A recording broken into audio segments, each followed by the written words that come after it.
Since the Ukraine conflict broke out, numerous criticisms have been made against China for not condemning Russia or even for being an accomplice. Some question the integrity of China's stance, despite Ukrainian Foreign Minister Dmytro Kuleba calling the Chinese role constructive during a recent phone call with Chinese State Councillor and Foreign Minister Wang Yi.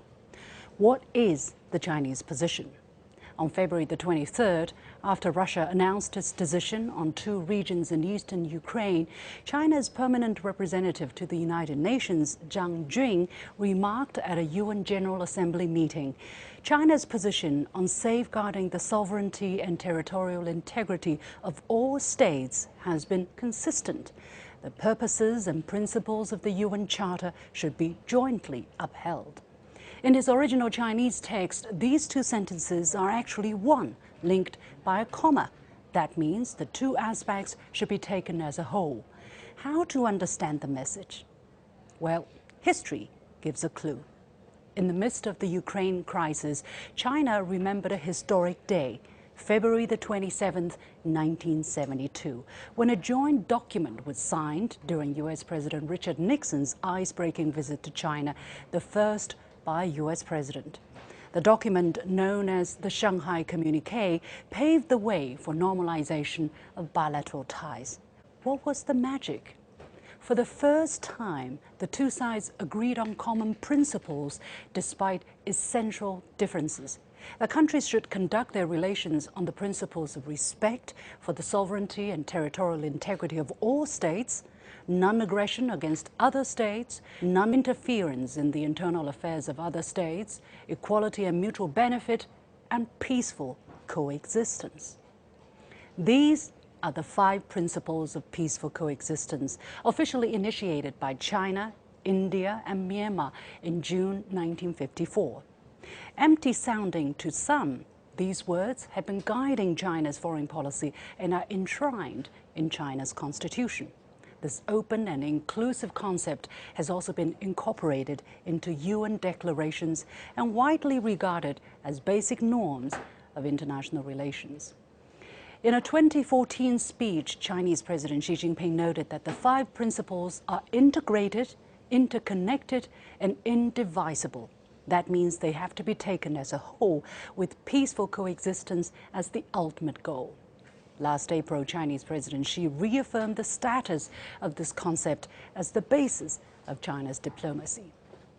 How does that concept then guide China's position on the Ukraine issue? A quick look at history reveals how the conflict has been a slow-motion train wreck for years. Despite pledges by Western leaders, the eastward expansion of US-led NATO and the positioning of potentially offensive weaponry closer to Russia's borders have been perceived by Russia as existential threats. Senior US diplomats, including George Kennan and Henry Kissinger, had warned against the dangerous consequences, but people didn't listen. Meanwhile, Russia's behavior is also increasingly perceived by the West as hostile and irrational, fueled by its suspected weaponization of radioactive material and other tough measures. The level of mutual trust has kept dropping, as has the prospect of peaceful coexistence. The United States may not see the 5 principles as universal, but it did sign up to the UN Charter, albeit following it only at will. The Charter's ultimate purpose is to maintain peace and security.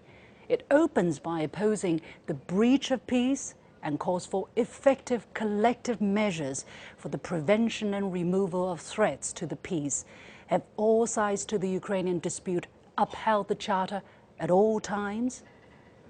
Although the conflict has escalated, China has not deviated from its initial position, which turns out to be similar to that of many other developing countries.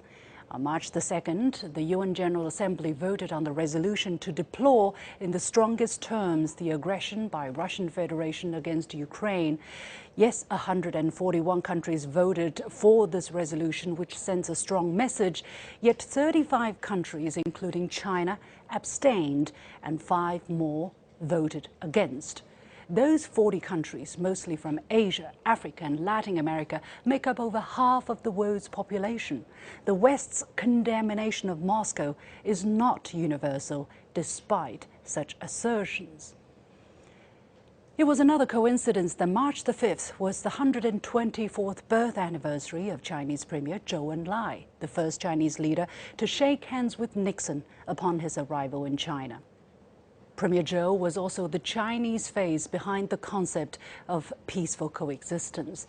As the conflict in Ukraine threatens to spiral out of control, his sage words and diplomatic style are more relevant today than ever before. The principles were born in Asia, where traditional wisdom highlights tolerance and harmony, but they are not exclusively Asian values. Africa, for instance, has the shining example of Nelson Mandela. The famous philosopher Bertrand Russell once said, "In this world, which is getting more and more closely interconnected, we have to learn to tolerate each other. If we are to live together and not die together, we must learn a kind of charity and a kind of tolerance, which is absolutely vital to the continuation of human life on this planet." On the Ukraine issue, China's position is and will continue to be pro-peace. Peace that's lasting and inclusive. That's the only way.